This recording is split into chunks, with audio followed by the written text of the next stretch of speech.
All right. So good morning, everyone. My name is Dr. Ginger Ramirez. I'm a Balik scientist. I'm currently assigned here in the National Center for Mental Health. So I'm a public health professional. So I'm not a clinician. I mainly do policy work and program development and research. But my heart is in mental health. So I'm happy to be working here with NCMH. No. So today I will be sharing with you something I will be talking about the public health approaches to suicide prevention. So my work since the beginning of COVID has focused a lot on suicide prevention and mostly addressing suicide prevention from a public health perspective. So today I will be sharing with you at the end of the lecture, we I hope that you will be able to explain the social determinants of health and how the social determinants of health affect suicidal behavior. Second, to understand data on suicides and suicide attempts in the Philippines. So I'll be showing some data. And if you want some more data later on, hopefully I can also share that with you. And to describe some examples of public health suicide prevention initiatives. So again, please fill up the attendance sheet later on for those online, and then for those here also on site, please complete that later on. And then at the end of the session, we'll ask you to complete an evaluation form as well. Okay, so let me begin. So as I mentioned earlier, so I currently work here in NCMH as a Balik scientist. And as everyone here in the room knows, and for the folks online who do not know, as you enter the grounds of NCMH, the first thing that you actually see after you go past the guard is this statue of Sisa, no? And I think there is no character that can represent mental health better, especially in the context of the Philippines, than Sisa. So for those who need reminding, Sisa is the character in Rizal's Noli Me Tangere. And she was depicted as this woman who lost her mind because of the intense suffering that she experienced. So isang ina na naging baliw dahil sa hirap at hinagpis na kanyang tiniis. So Rizal was actually pretty smart because during this time, his depiction of Sisa was consistent with the science and the practice of psychiatry during that time. Symptoms of a patient with catatonic schizophrenia then. So Rizal was going to Europe and studying as well, no? And Sisa is the perfect representation of how the social determinants of health affect mental health. First, Sisa was poor. She was a woman, and she maintained a very low status in society. She did not have a father and was married to an abusive husband. And she bore a lot of discrimination and disrespect and had to keep her place in society. When her children were missing and taken away by the powerful church, she suffered abuse and humiliation, triggering extreme distress and anguish. So her history, her vulnerability, and lack of support eventually led to the manifestation of her symptoms. And her situation, unfortunately, is, as we know, is not uncommon. And although this was written in 1887, the conditions described by Rizal are still very true today. And there are other country-specific risk factors, country-specific contexts that I want to share with you, which I think we should all know about in case we are not aware. No? So first is religion. So 77% of the Philippine population recognize themselves as a Roman Catholic. And this is important because in pre-Vatican II, in the Catholic Church, suicide was actually considered as a sin. So while the church teaching has changed since Vatican II, a lot of the clergy and even believers still have not changed this thinking. So some priests might even refuse to bless bodies of individuals who have died by suicide. So rather than receiving the support of the church and the practice of their faith, the stigma and discrimination is even worsened. And this is still true in some parts of the country. Second, out of all the countries in the world, the 2023 World Risk Index ranks the Philippines as the #1 in disaster risk. So all countries in the world, huh?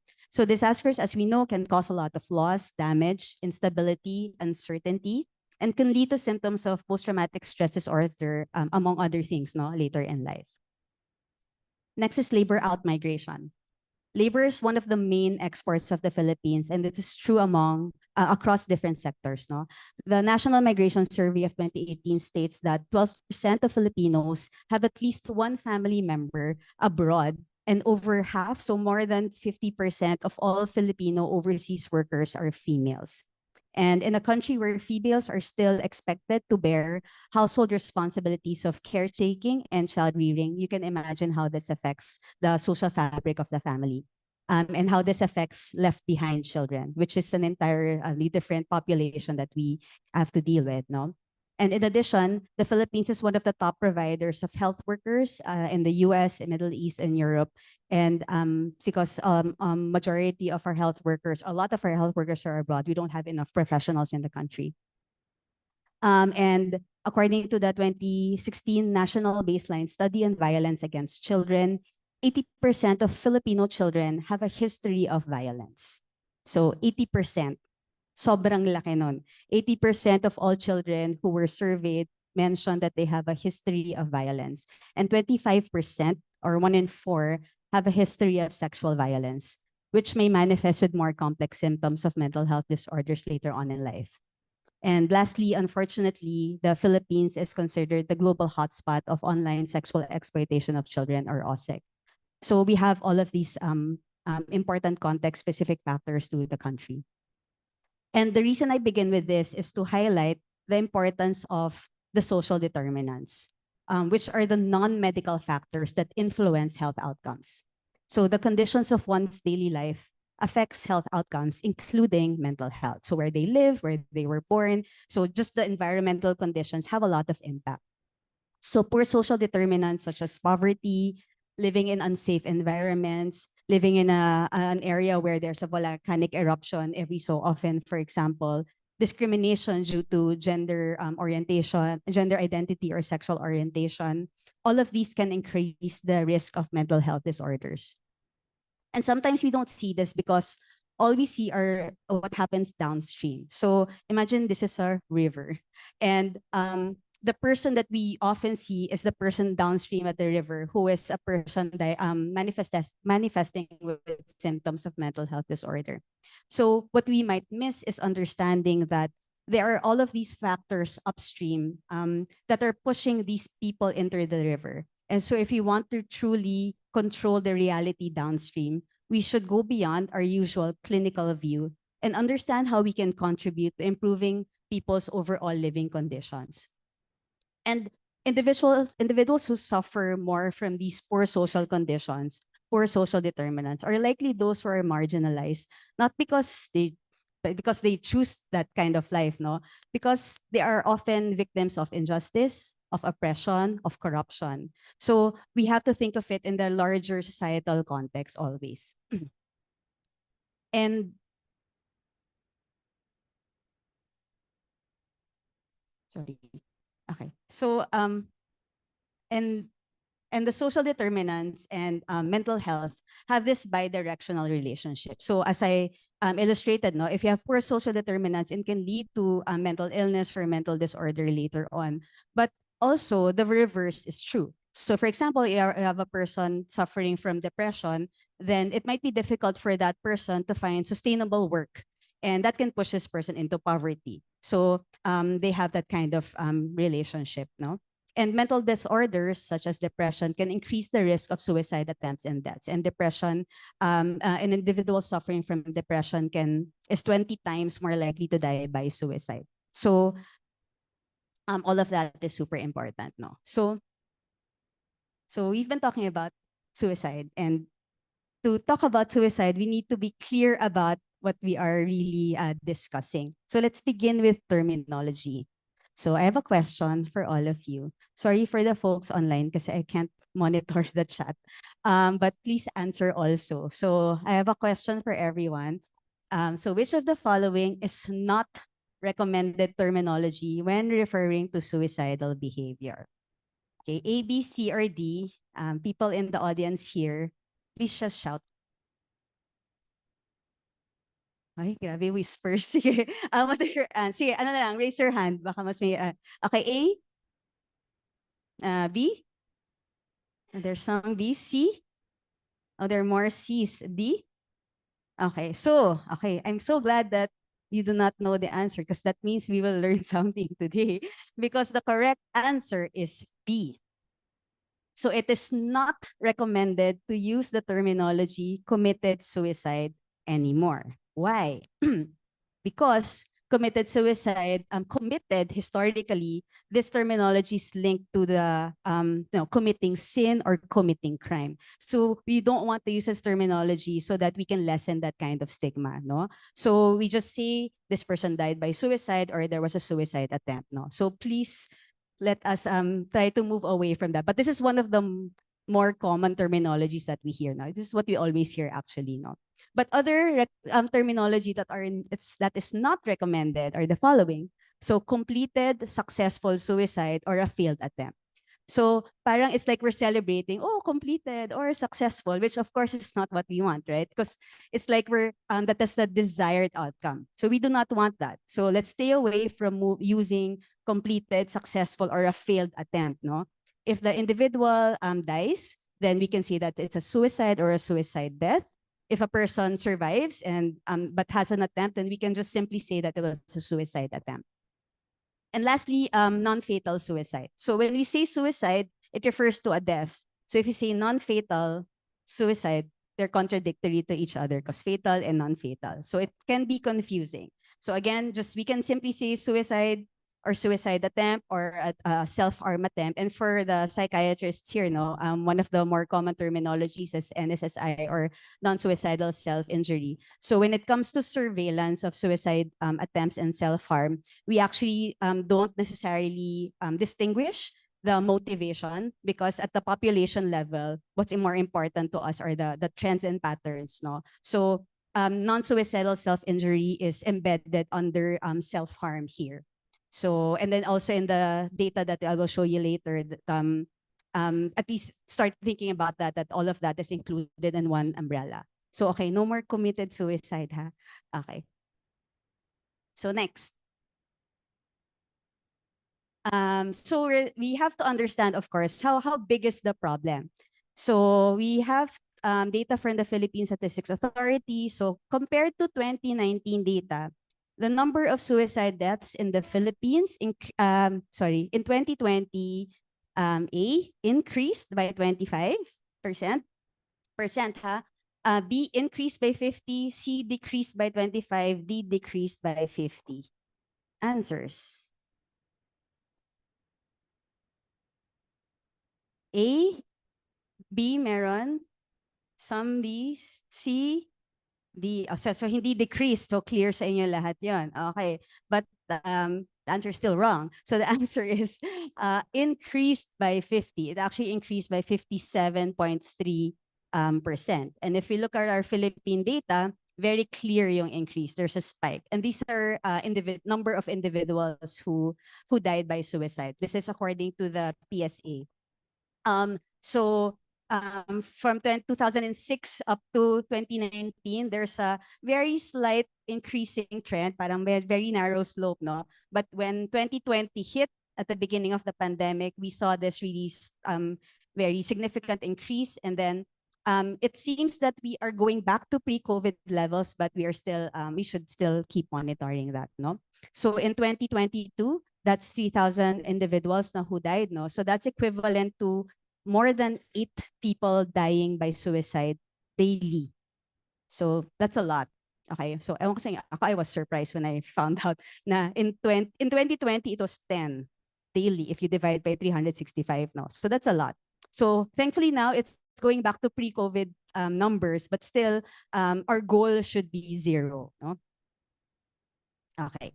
And so when we disaggregate this by sex, we see that suicide rates for men are much higher than women. And this is consistent throughout our history since 2006. So generally, and this is consistent also with global trends where more men die by suicide than women. And there are many explanations, but one of the reasons is that more men might use more lethal means, and that men might seek care later on, no? Rather than women who might be able to access some support early on when they are in distress. So the male to female ratio of suicide death in 2021, that was the peak, no, was 5.7 5.4. So if you're a man, you're 5.4 times more likely to die by suicide compared to a woman. And when we look at age, the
oh yeah, am I back? Can folks online, can you hear me now? Can you see me? Can you see the slides?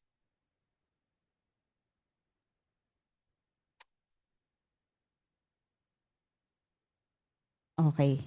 Sige. Okay na. Okay. Okay. Thank you. Sorry. Okay. So, okay. Ano yun? Nasaan na ako? So age. So 15 to 24. And according to police investigated suicides, actually in 2020, the youngest person who died by suicide that they were able to record was 10, someone who was 10 years old, no? All right. So those were all deaths and PSA data yon. So when you look at attempts, we actually don't have a lot of data on attempts, no. So this is data from the Global School Health Survey, which is a survey of school children between 13 to 15 years old. And here, if we look at the first section of the bar graph, no, we see that in 2019, almost 25% of all adolescents reported at least one suicide attempt in the previous year.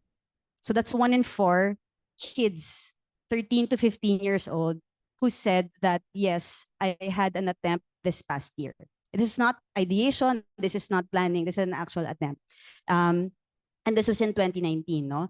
And among females, the percentage is almost 30%. So medyo malaki siya, no? And in another survey, when the adolescents were asked if they knew of any suicide prevention programs, only 11% said yes, and only 2% actually reached out for help. So there's a very clear gap here in terms of attempts. And we want more data on attempts because we don't want to just see the data on deaths. We want to be able to catch them while they are still alive and hopefully before they even attempt, no? Okay, next question. So what is the most common method of suicide attempts among Filipinos? A, B, C, D, hanging, ingestion, use of sharp objects, use of firearms, and none of the above. There are C's and B's, and the answer is none of the above. Why? Because the real answer is we do not know. Kasi wala tayong data. Okay, we have some data. So the data on deaths nasa PSA, the data on attempts, we really don't have data data. So trick question, and this is where I will make a plea to all of you to help us collect data, because that is something that you will have a role in, and I will explain in a bit, no? So what can we do when it comes to suicide prevention, no? These are 4 things that I will kind of briefly go through then, no, and give you some examples. But these are the 4 things that I will discuss today, no? So number 1, what can we do? Can get data and analyze data. So for those who need research, there is data, hopefully, that we can analyze. Limiting access to means, engaging the media, and connecting and building skills, especially for the youth, no? Okay, so data. So wasn't it nice to see Philippine data earlier? So we need more of that. So we need to gather and analyze more data and high quality data. So in the Philippines, our official source of data on deaths is the PSA, because data that we get on deaths, it will comes from the death certificate, no, from our official death registry. However, in case you do not know, at the community level, for example, if there's an alleged suicide that happens in the home, the first people who actually go to that household are the police. So we do have data from the PNP, and they collect that data. But hopefully we can more systematically collect that data and compare PNP data with the PSA data as well, no? And PNP data actually has their own crime reporting digital database that they share throughout the Philippines. What we do not have data on is data from the health side. So data from health facilities. We lack accurate and useful data that comes from health facilities. And for the clinicians here, all of us, the doctors, when we consider suicidal behavior in a patient, you always ask about it naman, eh, diba? That's a part of our training. You always ask about it. You always write it in the chart somewhere. Unfortunately, it's not in a form that is easily extractable because it's in narrative form. Paano mahanapin yun? How will you look at it from a population perspective if you have to extract those words in a very long, psychiatric history? So we need to figure out how to better collect that data that you are already collecting. I mean, compile that data that you're already collecting. So there is hope. At present, the DOH already has a draft policy on the development of a hospital-based surveillance system, for suicide attempts and self-harm. Ang haba. And NCMH actually has a working prototype already that you will be part of. So hopefully in the next few months, no? So we're still awaiting permissions, but there is this progress naman. And the idea is that this surveillance system will also be available in other DOH mental health specialty centers, the advanced comprehensive and the basic comprehensive specialty centers. So what are the essential elements of a surveillance system on suicide suicide attempts and self-harm? So we have demographic data, so some of the data similar to what I showed you earlier, and then we will have methods. So we need the methods, and the methods have to be coded using the ICD-10 or 11, whichever is applicable, no? But the idea here is that we need to collect it and use the same language for collection so that we know what we're talking about, no? And these are codes X60 to X84. And then it will also include some risk factors and protective factors. So we can have something like the analysis here, which is, this is Canada, I think, or Australia. No? So we can have something like that we have an overview of the profile of the individuals that come to the health facilities for consult. And one of our main priority areas noon was to make sure that this is not, that when we tell you clinicians that we need to gather data, that we will have minimum complaints. So we have condensed the data into 2 pages only. And as you can see, there are a lot of check boxes. That whole second page, half of that, puro listing lang ng ICD-10 codes. But essentially what we want is to make it as easy as possible. But these are the most essential, no? So if we can have this data collected at the ER and the outpatient department here in NCMH, that would be great. And yun, alongside that, we are working with the mental health division of the DOH to also establish this in other mental health specialty centers, the DOH mental health specialty centers. Okay, next. Sorry. So yun na yung data. Limiting access to means. So as I mentioned earlier, there's limited information on means, no? But there is some naman. So this is data from the PNP, but this is only parang 1,400 individuals from 2020 to 2023. So medyo it's a small sample relative, no? So, but anyway, according to the data by PNP, so PNP has data on methods actually, no? And the most common common is actually hanging and use of firearms for them. No, so as you clinicians know, another top method would be self-poisoning, and the 2020 data from the National Poison Control Center, these are the more common agents. No, so we're still trying to access data after COVID. But yun, if for you also, no, if you're thinking about research and then things that you have to do, ni pakatatap sa mga requirements ninyo, there are some data available naman. You just have to bring them together and analyze them. Okay, so given these methods, how do we prevent suicides then? So there are no simple answers, and I don't have simple answers for you, but I want to share some interesting examples of how design modifications might actually be of help, no? So do you know these bottles, itong medication bottles are very difficult to open, yung mga push down, turn clockwise, counterclockwise, yung that's may sounds pa when you have to turn it, no? So these bottles were actually designed in that way so that when kids, for example, discover the bottle, they don't accidentally open it and see the colorful tablets and accidentally ingest them. So that's in the intentional design, no? And it's a great example of a design modification to minimize access. So something as simple as that, no? And there is promise in product packaging and marketing. So for example, if one of the top agents is our household cleaning agents, we obviously cannot ban household cleaning agents, correct? But what if we worked with manufacturers to lessen the concentration of these agents to less toxic levels so that when ingested, they are less fatal and would cause less injury? I mean, have we had that conversation yet with these manufacturers? Something about packaging, diba? And changing the color of the bottle so that it won't look like something that's easily ingestible, or changing how you open it, how you hold the bottle or the gallon of whatever, no? So as clinicians, you often focus on teaching individual behavior modifications. But these are just some ways we can think of suicide prevention that use design for environmental modification. So again, going back to the larger context beyond individual changes, no? And then these small tweaks can buy us time and may delay a person's attempt of harm. So hindi niya mabuksan yung kung ano yung gusto niyang buksan, then may inis lang siya, no? And then we don't know, that might have saved a life, no? So design is also important for infrastructure and settings. If you're aware of common locations of attempts, then we can employ physical barriers in these areas. So in this bridge, which very popular, no? We see that they have added a safety net underneath so that those who jump are actually caught and do not fall into the water and suffer from major injuries and death. So I think you've seen some mga like train stations in other countries, they have these barriers. But of course, we cannot block every single exit or entry point, no? So, but knowing these more information about the methods can help us focus our interventions more. And lastly, firearms in the US. I thought it was interesting, no? So in the US, there are a lot of firearms, no? And some have actually employed fingerprint scanning technology to unlock their guns. So this mainly prevents accidental use. Kunyari, if a child picks up the gun at home, then at least hindi niya ma-activate yung gun, no? But it can also prevent other users from using the gun, because ideally the user has permission to use that gun as an individual, no? So that might help, no?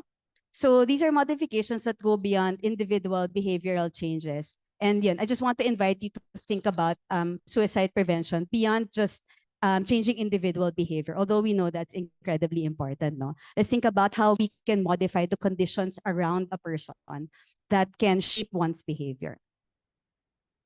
Okay, third, interacting with the media or engaging with the media. So the distinction between traditional and digital media is actually no longer there, because all media is now digital, no? And all of us are creators, all of us are consumers, all of us are critics. We are all involved in the media that is available out there.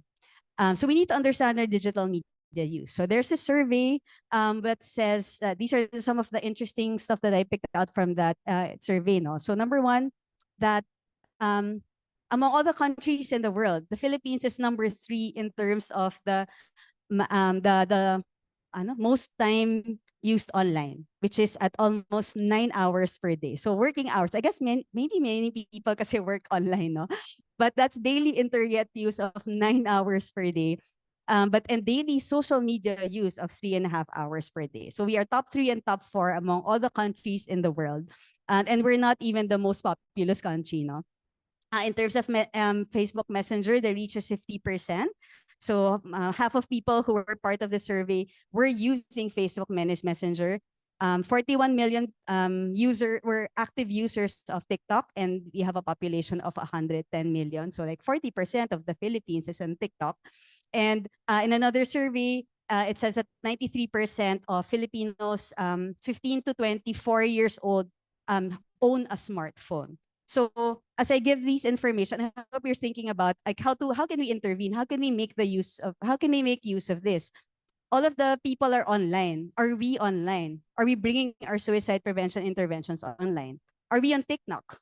Are we using Facebook Messenger? I know some of you are probably using Messenger and communicating with your patients, but can we maximize Facebook Messenger in terms of like activating a chat helpline rather than a call helpline? Because people are messaging there, no? So while there are a lot of risks associated to on internet use, social media use, I won't go through that. I want us to think of the potentials. So how can we take advantage of the internet? So if you go to trends.google.com, you can see patterns of trends that people search using the Google engine. So I did this very quick search where I inquired about the search of the word suicide between 2020 and 2022. As in yun lang, suicide lang, no? And you see two main peaks here.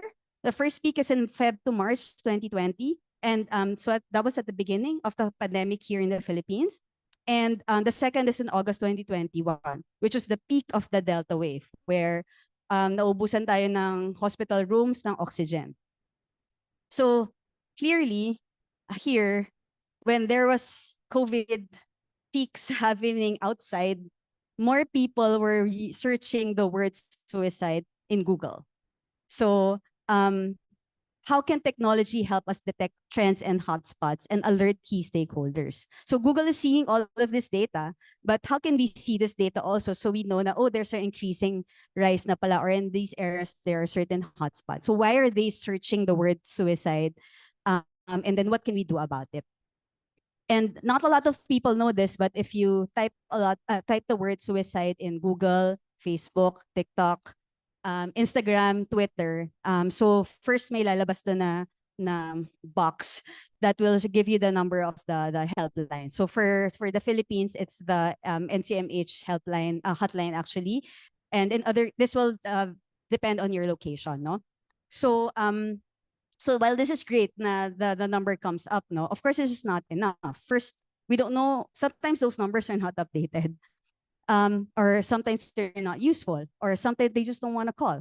Second, we don't know if that translates into actual behavior, into them accessing the care and receiving the care that they need. So we are unsure how this really influences behavior. But I want to share with you this very interesting research that they did in Australia and Indonesia, where they used targeted ads for suicide prevention. No, so so in this research, if you type a word related to suicide, so apart from the hotline number that comes up, there's actually an ad that comes up with a link, and then if you click that link, it brings you to this page where you are greeted by videos of individuals sharing their own stories of hope, stories of survival from suicide attempts, or in people with lived experience. So these stories are personal and relatable. And in this website, individuals are eventually encouraged to reach out for support. So what's great here is that it's targeted in the same way that the ads target us, no? So when you open the site, you don't just get a standard welcome video. You get a video that is matched to your profile. So for example, if you are a 30-year-old doctor who loves K-pop, then lalabas na video doon is kind of something that will fit your profile, that will match your profile. Of course, that requires them to have a large database of resources. But the idea here is that we use the targeting, the advertisement, the technology and the what's available in the advertising industry to use that for good. And in this way, we don't have to put all of the burden on the individual. I have to click, I have to choose, I have to look at all of these pages. AI filters that and gives it to you until you end up like clicking it, because that's what we do with ads, right? You eventually click it and then end up like entering a website you probably never even thought of, no? So it's a great application of AI. So their measure of success here were not only the click rates, but how much people engage in the materials, how much they watch the videos, and then how much they stayed in the website. Because as we know, if they're in the website, then they're consuming all of these materials. And then after that, they're also measuring how they click links to resources eventually. But the first thing that comes up to them is something that's more automated. Okay. So I also want to share with you, I was talking to some folks from TikTok last month, So TikTok has a lot of data, as you can imagine, because lahat ng digital consumer, meron silang data nun. So very exciting, they said that they will be releasing a research API, which means that they will be releasing their data on their users, the profile of the users, the videos. But currently it's only available in US and Europe only. But soon now they said they will release also in Asia. So if you want to analyze data, there is data that's ready, and they do want the researchers to, and the clinicians or whoever, to use that data, because that's something that they do not have time for. And it's very important for them. Sila kasi they have to keep track of everything, na every minute the language for suicide changes because people use different terminology, no?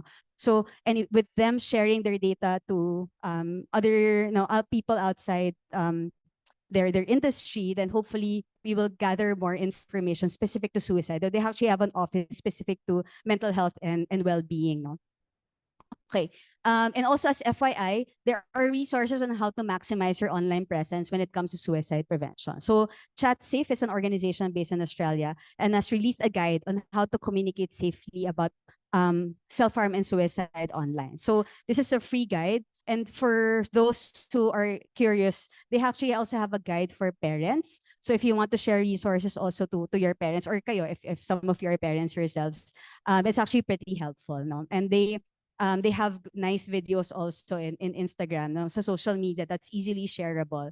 And as another FYI, there's also Pass Hub. They have resources on social media and suicide as well. And they have regular like monthly trainings that they offer for free. So this is based in the UK, and their focus is really on social media and suicide use. So just sharing those resources for you, to you. Okay. So there is also something to be hopeful for in the Philippines. Na we actually, the Philippines has a policy on ethical and responsible reporting and portrayal of suicide in media, audiovisual, and film. So this was passed in 2022. And the idea here is to engage media practitioners, or to set standards for media practitioners. So pag meron tayong mga nakikita sa TV, sa movies, the idea here is that we do not have any material that will be promoting suicide or any harmful behavior. So while, as we know, no, we have a lot of policies, but implementation is something else. But at least it's good that we have that, and we do have to engage more journalists also. So some of the examples of guidelines are like what not to put and what put in media, like in news reports, for example. So for example, one of the guidelines says na do not describe the method, do not provide details about the location, do not use photographs or video. So if kanyari tayo, we see posts or anything online that provide this information, ideally there's a way for us to flag these media practitioners so they can take them down. Because what we do not want is suicide contagion, no? But also, the important thing is, so what do we do? Puro no, no, no yun. So what can we do? All the materials that we share online, all in media, ideally we can provide information on how to seek help, focusing on stories of hope, of survival, of healthy coping mechanisms, so that this is what people absorb when they engage media. Okay. And lastly, connecting and building skills. So there are a lot of skills, and for you, your clinicians, that's the focus of your training, no? So what I want to focus here is really more like in the connection part of things. And since there are also a lot of folks online who are who are not necessarily clinicians. I think this is important message, no? So 2 years ago, we had a training on suicide prevention with public school teachers. And one of the things that really struck me was how difficult for folks to talk about suicide. Even just mention the word. So it took us half a day, even more, just for people to say the word. Parang siyang bad word, parang hush-hush talaga. And that's okay kasi it's true, it's hard, and it's stigmatizing, di ba? If growing up, all you knew was that this is a sin, then ang bigat-bigat ng bit-bit natin lahat nun. But for this particular training, one of the teachers were saying na, oh, kasi ma'am, kasi meron po kaming estudyante na, yun na nga po, nung hapon na yun na nga po, alam niyo na. So, parang, ma'am, ano po yun? Ah, alam niyo na po yun, ma'am. Hindi ko alam, ma'am. Kailangan niyong sabihin. So that took a while. And I think that's something we have to accept, that that is our reality. But it is a challenge also. That is why we have to use our words better. No? There's power in words. The more that we cannot say it, we use words to disarm its power. No? We have to be able to say it. And if we cannot say it, how can we engage people who are suffering, who are in distress, no? So, just to be clear, there is no evidence that suggests that talking about suicide will increase the likelihood of suicide. So, a lot of people are afraid of this. They might put it in the other person's mind. If I bring it up, baka it might be suggestive. So, there's no research that suggests that. So, in fact, many of them might be struggling with it inside their minds, and they have absolutely no one to talk to about it. So, you might be the only person who will ask them directly, are you thinking of suicide? Iniisip mo bang magpakamatay? Iniisip mo bang saktan ng sarili mo? And you might be the only person to provide that opening for this person who is suffering and in extreme distress. So, there's power in words, and naming it helps. And I think as physicians, as people who care about suicide prevention, we really need to talk about it more and remove the darkness that surrounds this topic. But the question is, so how do I talk about it? Because it's hard, no? So there are so many resources, well, not so many pala. There are resources out there. And these are some things that I got from ChatSafe itself, no? So I think we should more systematically teach people how to talk about suicide in healthy and non-judgmental ways. And we need practice because diba, historically, diba, in 300 years tayo under that kind of belief with like ganun, thinking of suicide as sin. So we have a lot of history and it's hard, no? So we need to practice. It might help like if you have patients to provide some scripts. So to study the guides nga that I've provided because they are helpful, and to practice with people, practice with parents, how to ask. And then hopefully we can have some scripts also that are in our local dialect, and understanding what the real concerns are and what the prompts are that are most helpful to the people who are affected. So we need more training on this to build the skills of the helpers on how they can provide safe spaces where others can feel supported. So in summary, so what can we do for suicide prevention? So when you think of public health, so when kayo as clinicians, your focus really is individual. That is your work as clinicians, no? But when we think of public health, we always think of the entire system. It's not just a single person. It's a single person within the context, a single person within a larger system, from the micro, meso, and the macro system. So this large ecosystem. And we see this individual nested in the middle of these contexts. So, and in each layer of this ecosystem, there is some action we can do, no? So kayo as individual, as clinicians, you provide direct services, psychotherapy, etc., help patients build their coping skills. But of course, we have to include our parents and the patients' families, conducting family meetings. In my own research, one of the things that the patients expressed that was helpful was when the doctors talk to their parents and the doctors validate with their parents now what they're going through is real. So your role is very important. And so we do have to engage the parents more and the family members more, because in Philippine society, that's something we can maximize pa. Very strong pa yung family natin eh. So let's maximize that. But beyond that, let's also think of the school, the church, workplaces.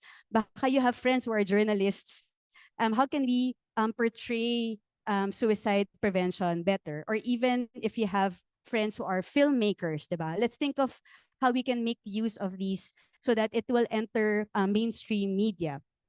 Are you working with vulnerable populations? Are we working with, for example, youth who are transgender or in like identify as part of gender and sexual identity minorities, no? And are we using social media for good, no? So maybe some of you are already influencers. How are we talking about mental health online? How are we talking about suicide prevention online? Can you even say the word suicide online? And how do you frame that in the context of everything else that you're saying? Because that's something that we should be able to do better so we can disarm the control and power of suicide or us. And lastly, at the macro level, one of the things again in my research that I found out is that especially for youth, free services are super important. So I don't know how we can provide that given that we have limited health professionals also, but this is something hopefully we can think of and we can go beyond individual services. And then maximizing social media and AI technology. And lastly, because I will, at least for the folks here in NCMH, no, in a few months' time, you will see me again because we will work on the suicide surveillance system and we will do that training so that for every patient that you see, we will actually put it in a system that actually so that we can count it later on. So if anyone is still looking for research to do, when that's collected, that's data that's ready to be analyzed. So a lot of the things, some of the things that I mentioned actually also come from the Live Life Implementation Guide by the WHO.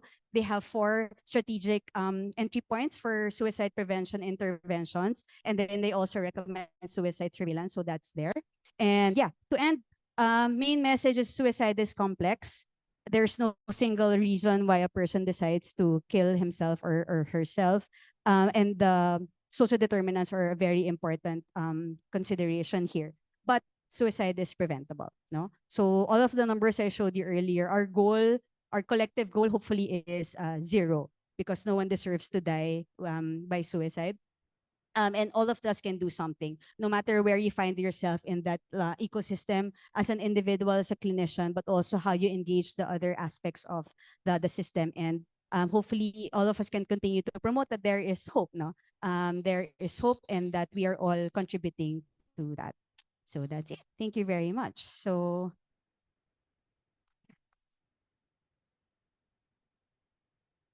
I will stop sharing and I think we have time for questions. And then also for the folks in the chat. Pero just a request, especially for people online, please complete the attendance sheet. And then also the evaluation so that we can improve this. So any questions or comments, insights?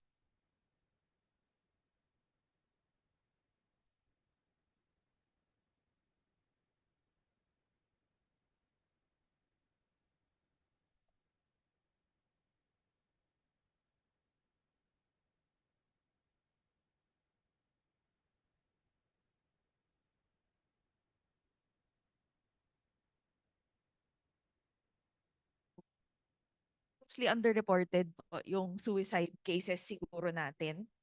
Parang recently may naririnig kaming rumors na uh, medical residents nagpapakamatay, students nagpapakamatay, but we don't see them in the news and probably we don't get them in research data din po. Um, thank you very much for this local data. Um, and yun, we need it badly kasi marami pong nagpapakamatay that we never get to find out about. Thank you po. Thank you. Yeah, so madalas na gugulat na lang tayo, no? Whether it's a celebrity in the news or someone that you met na acquaintance. Minsan nagugulat tayo, ha? Ano nangyari? And minsan, a lot of people say na, I had no idea this person was going through that. That's why we also have to build our skills in kind of um, being able to identify when people are expressing some signs of distress, no? And then to really ask about it. Because baka we just don't know about it because we are not talking about it, no? And this is really like my plea. Like ako, whenever I meet like kahit strangers, I tell them, oh, well, what do you do? I do public health, I do policy and programs on mental health, and I work on suicide prevention. I actually say it. And every so often, whether in that conversation or after, someone will reach out to me specifically related to that, na ako, I had a friend who was like this, I had a family member who was like that, or like a teacher who reaches out, I have these students, what do I do?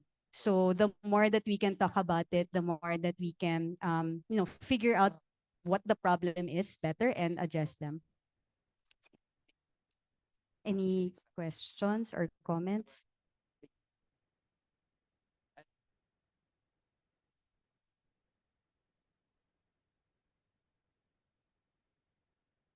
Uh, Again, Dr. Ginger, no? Ginger, yes. Thank you for presenting. Actually, it's quite refreshing to see because you are right po, no?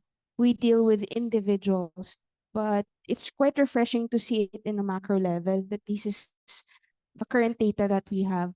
And um, ayun po, I really appreciate the, and it's quite also um it's quite encouraging to, for those who don't have research yet, we might want to contribute to the data. Ayun po, thank you. Thank you, thank you. Well, the form that will be part, so sa ER, at least in NCMH, no, it will be included in the, in the outpatient, in the OPS, in outpatient, it will be included as a module in your EMR. And then for the ER, meron tayong paper form. So yun, ideally everyone is required to do that. So kung sino man ang duty.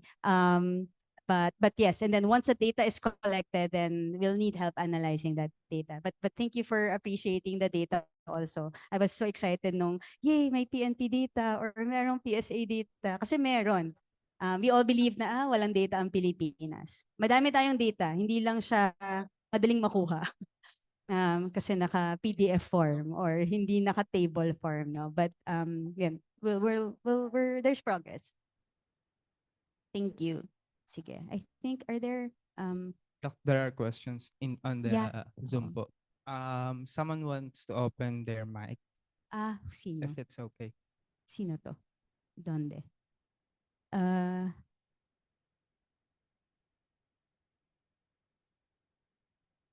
sorry, I'm going through the Q&As in the Zoom.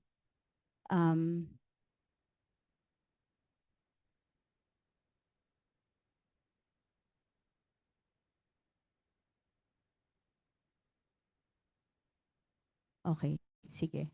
Questions or inputs in the chat? Yes, please answer the evaluation and the feedback forms. So if yes, it's in the chat. Yes. Naka-disable. As in the Q&A, sorry. Please type in the Q&A. Sorry. And then evaluation, please. Okay, there's a question about including suicide indicators or data in the DOH FHSIS or the field health something surveillance or reporting system. Well, I guess that's up to DOH to decide. But the thing is, some of these kasi they have their own policies then na separate. So, sa ngayon, what the DOH is doing, pala, just an update then, and I think there are some DOH friends online then na they are drafting an AO, an administrative order focused on the national suicide prevention and response policy of the Philippines, no? So hopefully we will soon have that data on that policy focus on suicide prevention. So the requirements of that data, hopefully we will see, no, if it's going to be included in FHSIS or ibang data. But we will also include that in the surveillance na policy. I hope that answers that question. Yes. Yes, go ahead po, Doc. Hi po, good morning, Dr. Ginger. I'm Dr. Malazarte po. Prior residency, I worked as a physician, school physician. So, NSSI or and even suicidal attempts are very rampant in the school. So, we usually get to see patients with that cases, suicidal ideations, passive and active. So, I'm just wondering if there are existing programs, health referral system in mental health professionals, like for example, school counselors. How do they refer formally to hospitals and clinics for those concerns? Okay, thank you Thank so you. much for the question. So the question, in case the others didn't hear it, is a question about, so in the school setting, I guess like programs there in the school setting for preventing suicide attempts or addressing the issue, the problem of suicide attempts and self-harm in the school setting, and the referral to other professionals outside the school. So from what I understand, so my knowledge might be limited. No? For what I understand, a lot of the school health interventions are, sorry, there are more interventions that are focused on mental health in general. No, so I think that's kind of like the priority now. Like talking about mental health in general, talking about like coping, building resilience, like specific skills building. But I am not sure if nag-continue yung specific to suicide. No, again, like naming it and highlighting that as a component, I'm honestly not sure if they continue. There was a initiative before kasi as I mentioned, we were talking to some public school teachers before, but not sure if that has been continued by the DepEd and the DOH. But for sure, mental health interventions meron. So the DOH also has some standards for, or like recommended guidelines for mental health implementation, mental health programs in schools. And there's a playbook on that, if I'm not mistaken. No? But your question on the referral is super important, no? And I think before we talk about referral, one of the things that ideally schools should establish is their own internal plan muna. No? What is our crisis response plan? Do we have a crisis response plan? Do we have a crisis response team? And then that team ideally is not a single person. Now, usually it's the guidance counselor or it's the physician if there's a school physician or a school nurse. But that has to be a real team. And ideally, that team is not just the health person, because suicide affects everyone. So that team can even involve the maintenance staff. Kasi sino bang umaakyat doon sa building at nandun sa mga entry exits that are prohibited that have limited access? Sino ba yung nandun sa mga CR na nakakakita doon ng mga estudyante? So this is really something that should involve the different members of the school. And having that team is a first step, no? And having that multidisciplinary team emphasizing that this is everyone's problem. This is not simply a health problem. And yun nga, the solutions are not, it's a physical barrier. That's not a health intervention per se, no? And then ideally, if some schools have those policies, kasama na doon yung referral policy, like when to refer, to whom to refer. So if I may recommend to schools, no, na kung may listahan na yan, and that list also already includes the yun nga, like referral facilities, referral individuals, like to whom they can refer to na individuals, and naka-ready na siya. Kasi the last thing that we want is that we are scrambling for information when we are in the middle of that crisis, no? So one of the parang favorite analogies ko dito when like learning about suicide prevention is, di ba, when we have drills for earthquakes, earthquake drill, we know, okay, the cover and hold, we go here, we bring our bag, we go there, ito yung stuff that are inside our bag.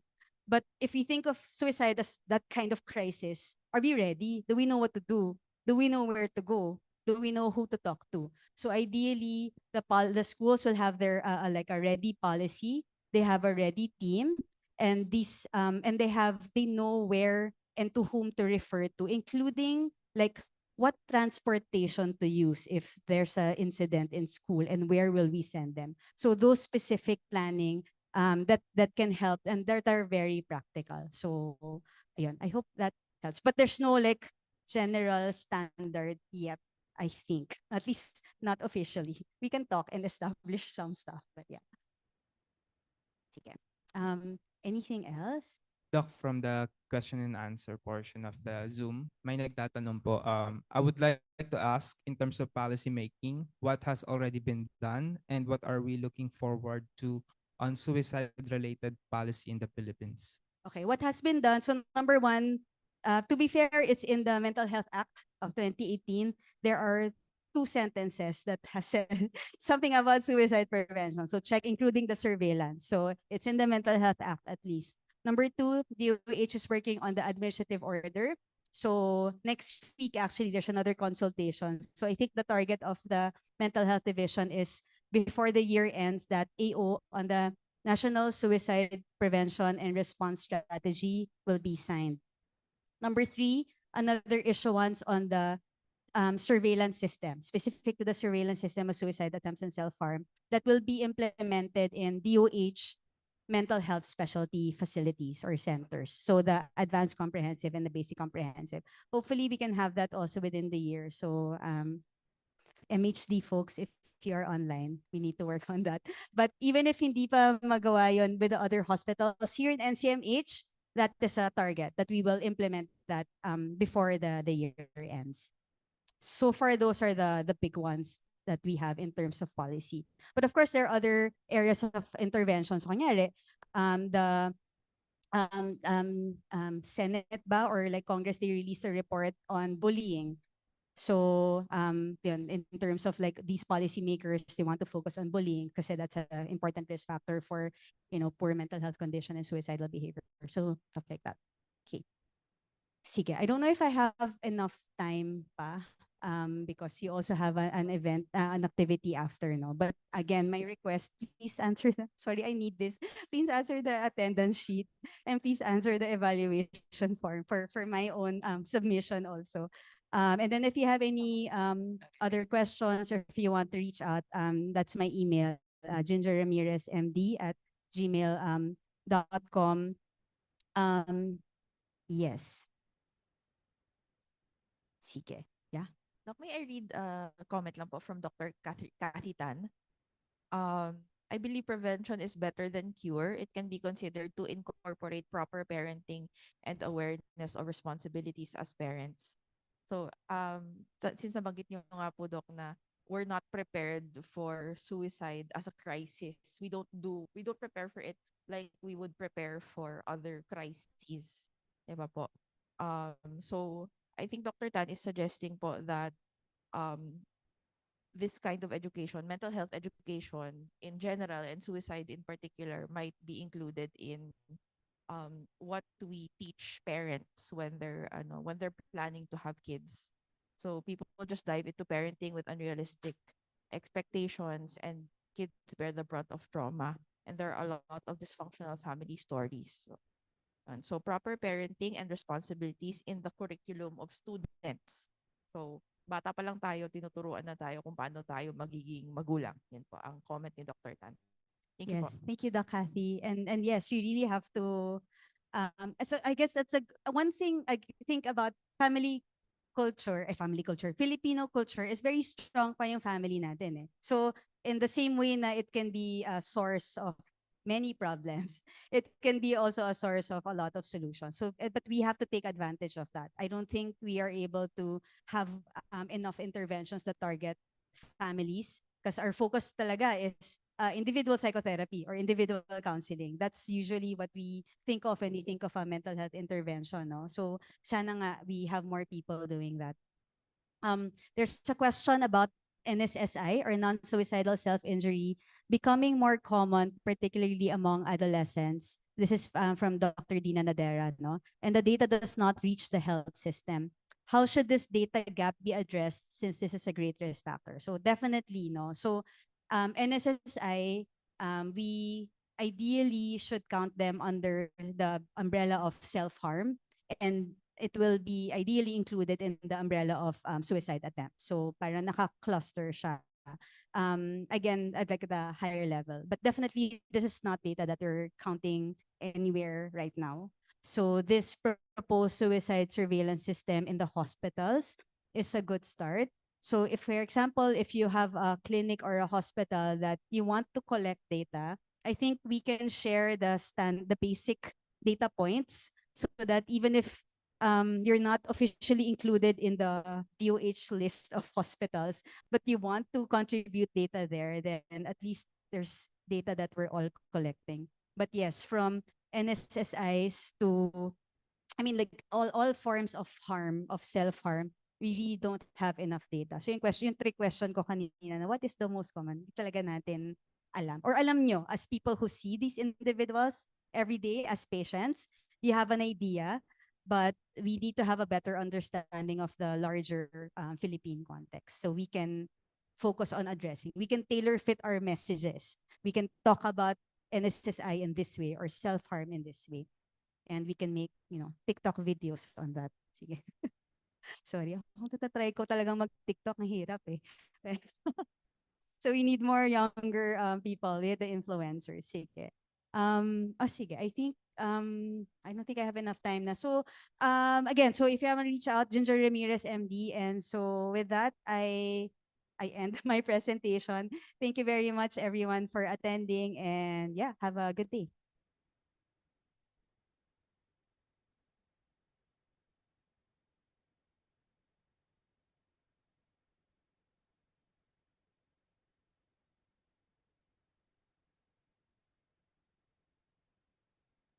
Thank you to everyone who joined online.